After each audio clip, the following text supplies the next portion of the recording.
The Philadelphia Church of God presents the Trumpet Daily.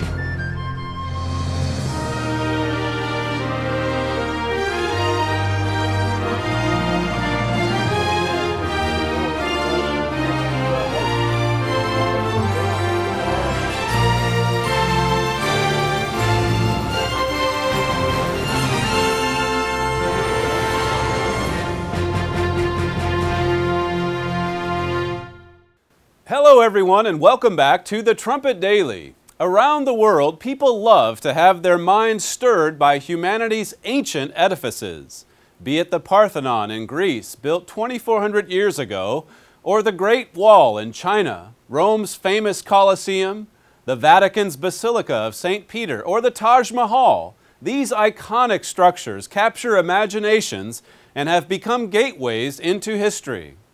In June, another imagination-stirring edifice was added to that list. This structure is not only older, but more remarkable and more inspiring than any of the others. Situated just outside the Old City in Jerusalem, the Ophel City Wall site sits between the City of David and the southern wall of the Temple Mount. Now open to the public, the Ophel Wall features ancient artifacts dated to the 10th century BC, a period during which the ancient kingdom of Israel experienced extraordinary expansion under King David and his son and heir Solomon. Among the Ophel discoveries is an impressive edifice, a 70-meter long and 6-meter high wall constructed during King Solomon's reign. It is from this very location that we bring you the main message for today. Hello everyone. When you stand beneath these gigantic Solomonic walls, you can't help but think about the size of the ancient Israelite kingdom that constructed these edifices. Today, it's not uncommon for Bible critics to downplay and even mock and reject the history of David and Solomon. Biblical minimalists often disregard David and Solomon as puny chieftains of an obscure tribe. But standing beneath these walls, it's clear that it wasn't built by some hillbilly sheepherder. Later on today's program, we'll talk to Dr. Mazar, the archaeologist in charge of the excavations here at this royal structure inside the Jerusalem Archaeological Park. During our interview, she'll talk about these discoveries and tell us a little bit about the nation of Israel at the time of King David and King Solomon. But before we talk to Dr. Mazar, let's first consider what the Bible says about the kingdom of Israel under David and Solomon. This wall, these walls around me, all of these archaeological finds provide tangible evidence of an impressive and sophisticated kingdom.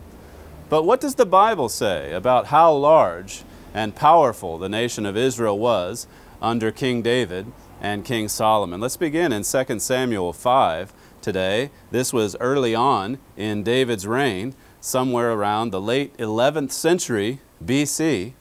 Now in verses 1 through 9 of this chapter, we see how David captured the city of Jerusalem and established it as the headquarters of the nation of Israel. In verse 10, the Bible recalls that after establishing Jerusalem as his capital, David went on and grew great, and the Lord God of hosts was with him. God was with David. God blessed David. And so because human nature is just naturally hostile to God, you can see that in Romans 8 and verse 7, it goes to great lengths to try to explain away this history. Human nature wants to say that David was a nobody, because if they can say that David was a nobody, then God must be a nobody. Then God must be powerless. In verse 11, here in this chapter, we learn about King David's palace, which we've talked to you about before. We've written so much about it at thetrumpet.com. This palace, which he constructed adjacent to the city of David. It says, "And Hiram, king of Tyre, sent messengers to David, and cedar trees, and carpenters, and masons, and they built David an house," it says.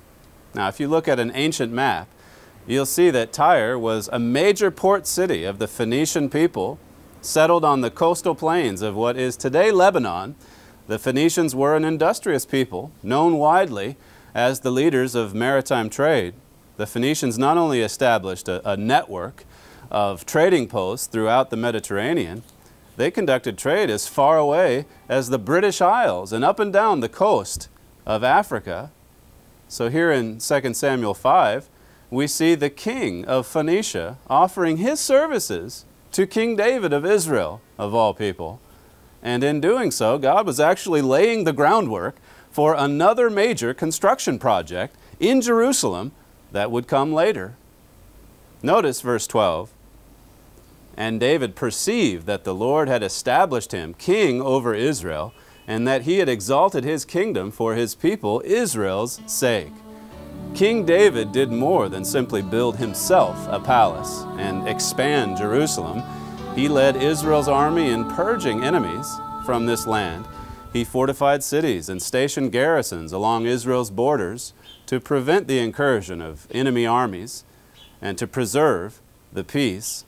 He created conditions for the growth and expansion of his kingdom following his death. When David died, the throne of Israel was passed on to his son Solomon, and under Solomon, the kingdom of Israel emerged as the most dominant kingdom in the region. And we're given a glimpse of Israel under King Solomon in 1 Kings chapter 4.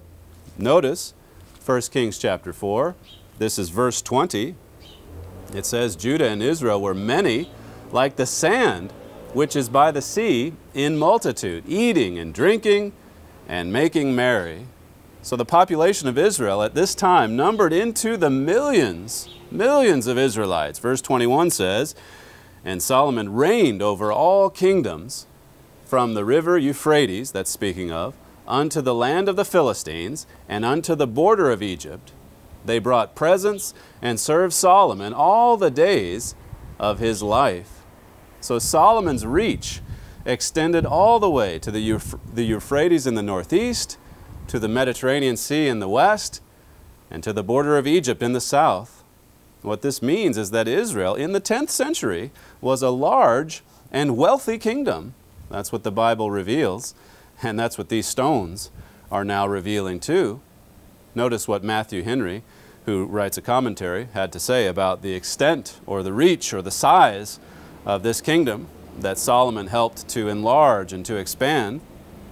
Henry says Solomon reigned not only over all Israel, who were his subjects by choice, but over all the neighboring kingdoms, who were his subjects by constraint.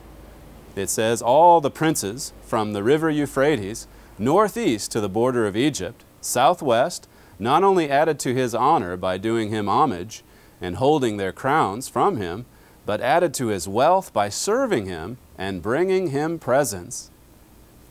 Verses 22 and 23 here in 1 Kings 4 tell us how much food Solomon's court consumed in a single day. It's an incredible amount of food, all to feed Solomon's court.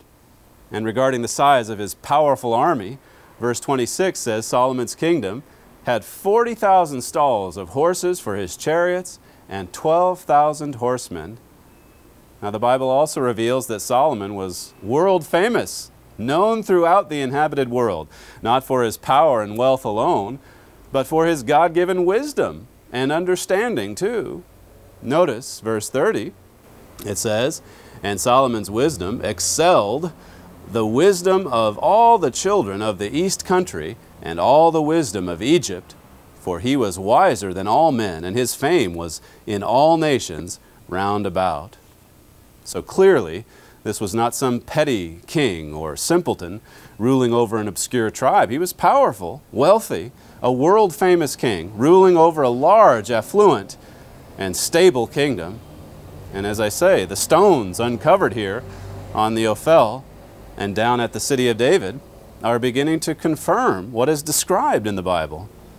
Solomon was so popular, so respected, and admired that it says this in verse 34, and there came of all people to hear the wisdom of Solomon from all kings of the earth, which had heard of his wisdom. All these people came and descended upon Jerusalem to hear the wise words of this king, this powerful king. One of those visitors, of course, the most famous perhaps, was the Queen of Sheba from Egypt. And we read about her visit with Solomon in Jerusalem in 1 Kings 10. 1 Kings chapter 10. Now initially the queen was visiting Jerusalem to see what all the fuss was about with Solomon and his kingdom. She didn't believe the rumors about Solomon's great wisdom and power, his massive building projects, and the incredible wealth that he had accumulated. Notice verse 1 here in 1 Kings 10. It says, "And when the queen of Sheba heard of the fame of Solomon concerning the name of the Lord, she came to prove him with hard questions." So she was skeptical. She was out to prove that he was ordinary. But when the queen and her royal entourage arrived in Jerusalem, they were awestruck by what they saw and experienced. Notice verse 4.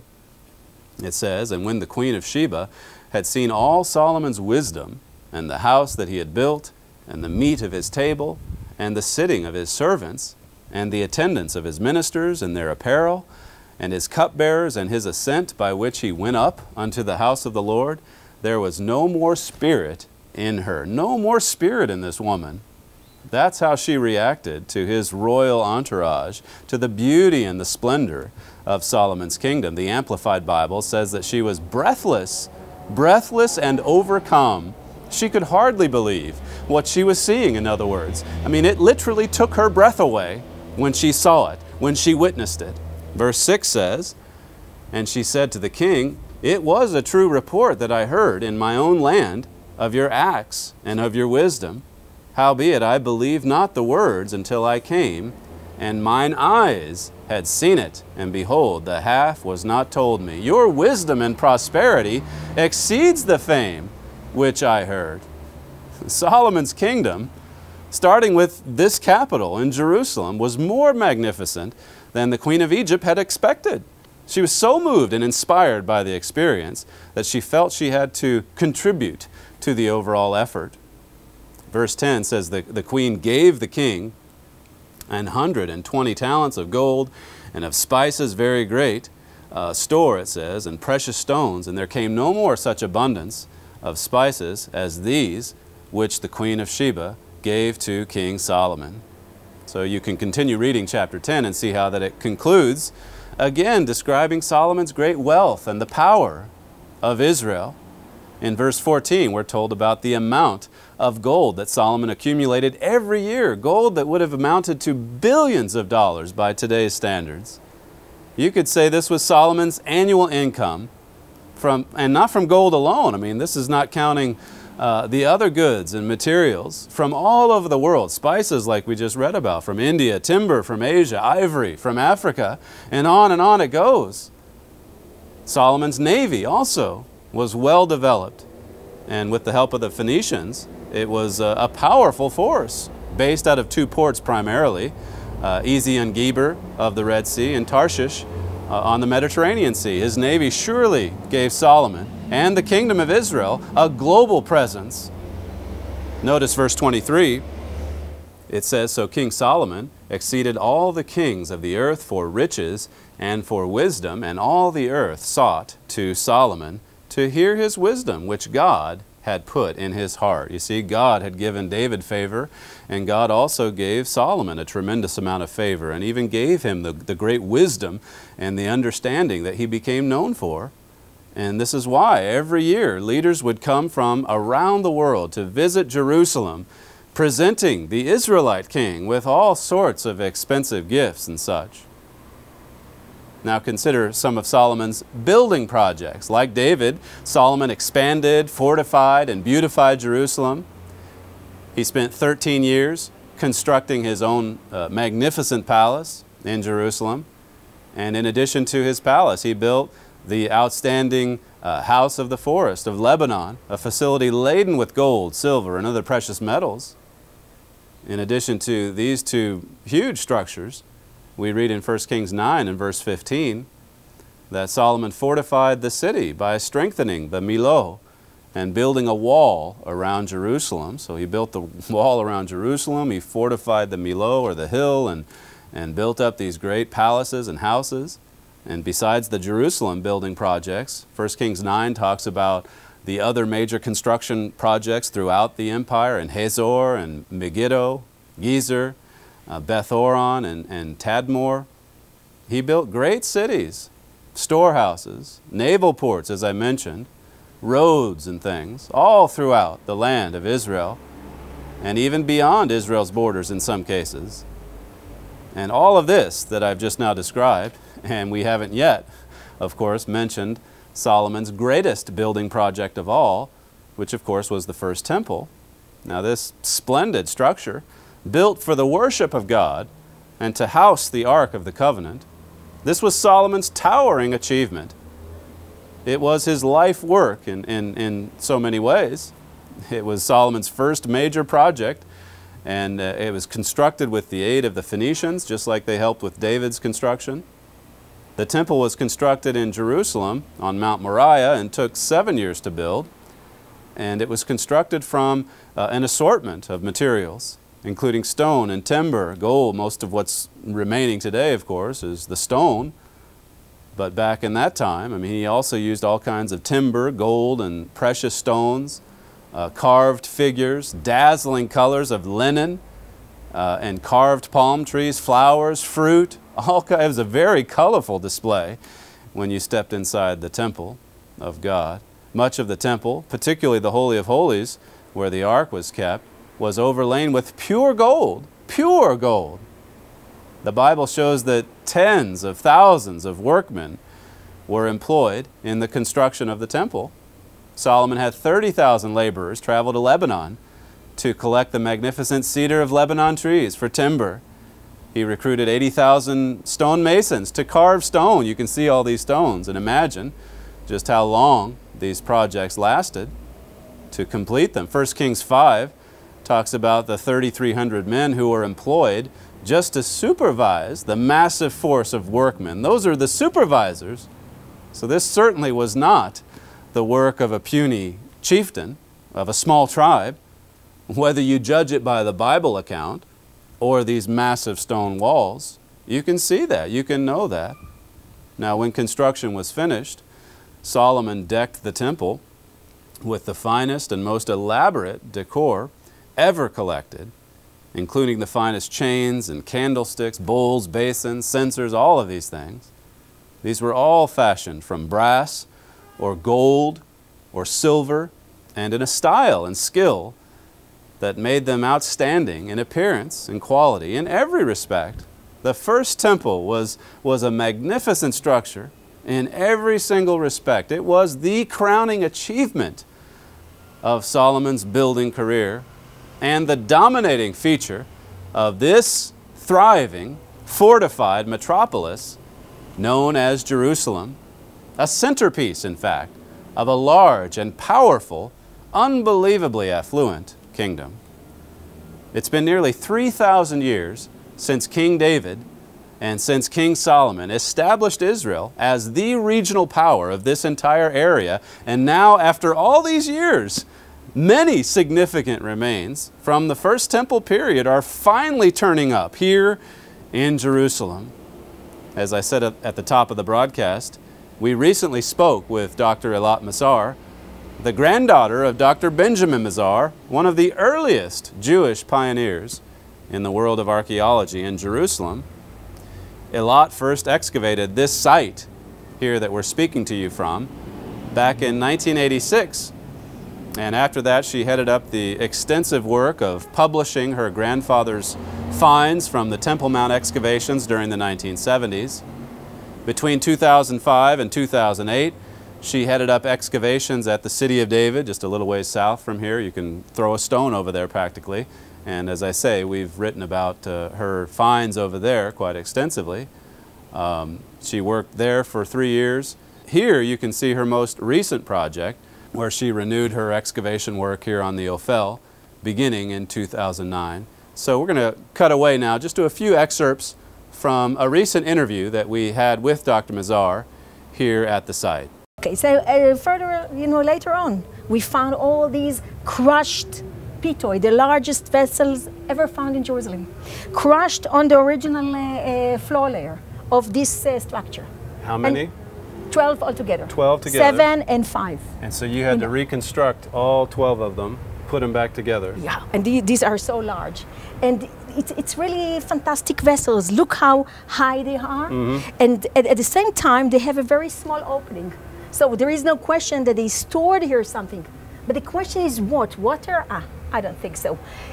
Probably some precious liquid of some sort. I don't know what. Maybe not liquid. But at the same time, how would they think about, you know, pulling out whatever it was there? And at the very bottom, this is still an enigma. It's not like we found something, you know, that they could use. But such a small, I don't know, I have no answer for this. You didn't find any big straws? No, maybe it was made out of wood. So we didn't find. I mean, it was not preserved. The thing is that on one of them there is, incision of a palm tree. So I don't know. Maybe I don't know. It's kind of wine. I don't know what it can be. And then there's one that has an inscription on it. And tell us about that. Yeah, one of the pitoi, the large vessels, had a Hebrew inscription on it, saying can be clearly read in Hebrew, in ancient Hebrew, which is very easy because it has only 22 letters, very easily read. It says in Hebrew, Lesar ha'o, meaning to the minister, belong to the minister of O. O, it means probably Ofim. Ofim in Hebrew, it's bakery. Okay. And we know from the story of Joseph that bakery is not just, baking a bread. It's a whole... It was a big job. Getting oil and getting flour and getting everything. And this is for the palace complex and palace. It's a huge thing to be responsible for the bakery of the royalty. Wow. So most probably this was the storehouse at the basement of one of the ministers responsible for this in this royal acropolis, Jerusalem, near the gatehouse. Right. So these are all replicas. Oh yeah. And the originals are in the Bible Lands Museum, you said, in Jerusalem? They're kept in the museum, in the Israel Antiquities Authority storehouses, and they are presented in exhibitions, and very pretty soon one of them will be at your exhibition, right? That's right. Tell us which one is coming over to Armstrong Auditorium for our exhibition. Yeah, the exhibition is going to be, they're very significant, very important, because we picked up very beautiful items, most indicative and important ones from their original places. Right. And you're going to see one of them. It's one of the 12 and one of the nicest. One of the nicest is coming to Edmond. We're going to have it there for probably 4 or 5 months this next concert season. All the concert goers in Edmond that'll be coming in for the foundation events will be able to peruse all of the artifacts that we've brought over. Not just one of these jars, but also a number of other things. There's all kinds of pieces that your assistant has compiled and pulled together. We're shipping them over to Edmond, and they're going to be on display in Edmond, Oklahoma. So that's very exciting for us. We're very also for us, we are very excited because this is one of the things that we want to share our enthusiasm and results. And I'm very happy about this exhibition. I think it's important, and therefore we picked very significant items from the excavations. The thing is, one more very important issue that we have to mention. It's true that this structure and monumental construction that we see all over, which is following the fortification line in this area of the Ophel, the Acropolis of Biblical Jerusalem. The thing is that we know very well about the destruction at 586 BCE by the Babylonians. One of the major issues was when this was constructed, who built these fortifications? And in order to prove, we had to show archaeologically. Either we can prove it or not. I mean, this was an open case. But we were lucky, very lucky, because it turned out, as you can see, all over the place, we have 2 floors. The floor of the pitoi is the latest floor, but there is an earlier one that was using the same walls as we see. And the material from under the earliest floor contained only 10th century BCE pottery. Nothing later, which means that the construction was these buildings were constructed sometime around the second half of the 10th century. It's very hard to say exactly when, because pottery indicates like, 25, 30, 40 years here and there. It's very hard to say a specific year. But this is the time. It's not the 7th century BC, it's not 8th century, as many other people want to say. We have scientific evidence of construction of these fantastic fortification line at sometimes around the 10th century BC, meaning it goes so well with the biblical description about King Solomon building this fortification line. Right. And the second floor would have just been like during a remodeling A renovation later, at the 8th century, and a renovation, and then they had this storehouse, which is so incredibly impressive. But at the same time, the construction phase is earlier, Solomon's age. Solomon's age, exactly. Right. It's hard not to be moved by Dr. Mazar's infectious passion for biblical archaeology. It really does make the pages of the Bible spring to life. And it's the same when you visit sites like this in the Jerusalem Archaeological Park. These massive walls not only confirm the mere presence of King David and Solomon in Jerusalem, they also confirm the biblical narrative of ancient Israel as a large and advanced kingdom. The city wall that has been uncovered testifies to a ruling presence. Dr. Mazar told us last year. When this site was opened to the public earlier this year, she said during the press conference, so many people in the world appreciate historical sources from the Bible, including in the New Testament, she said. The thing is, when it becomes tangible, it makes it easy to understand. People believe in their ways that which is written in the Bible, but they have no idea that sometimes lots of it can really be seen. It can really be seen and can be touched. And indeed it can be, as we've done a little bit ourselves here in the week that we've been in Jerusalem. When you walk through these walls, it's like you're walking through the pages of the Bible. This is Stephen Fleury reporting to you from the royal structure on the Ophel in Jerusalem. For much more on the subject covered today, call the number on your screen and ask for this new Trumpet Daily reprint, Found King Solomon's Wall. Those who relegate King David and his son Solomon to the realm of petty tribal chieftains or even myth are having a lot of explaining to do lately, as you'll learn from this handout, which includes 2 important articles that we've featured previously in our Trumpet magazine. As you'll learn in this study, archaeology is yielding up proof after proof that not only is the Bible an extremely accurate historical document, but that the nation of Israel and its tie to the land of Canaan is irrefutable. So call our operators today and ask for the Trumpet Daily reprint series on Solomon's Wall. There's no cost or obligation. Everything is already paid for. Now, when you call, make sure you subscribe also to this magazine, the Trumpet magazine. The Trumpet, as you can see here, recently featured a story about the Wall of Solomon and the work of Mazar. On tomorrow's program, by the way, we'll be airing the entire interview that we recently had with Dr. Mazar. So make sure you tune in tomorrow to see the rest of our interview with Dr. Mazar. Thanks for joining us today, and we'll see you again tomorrow morning.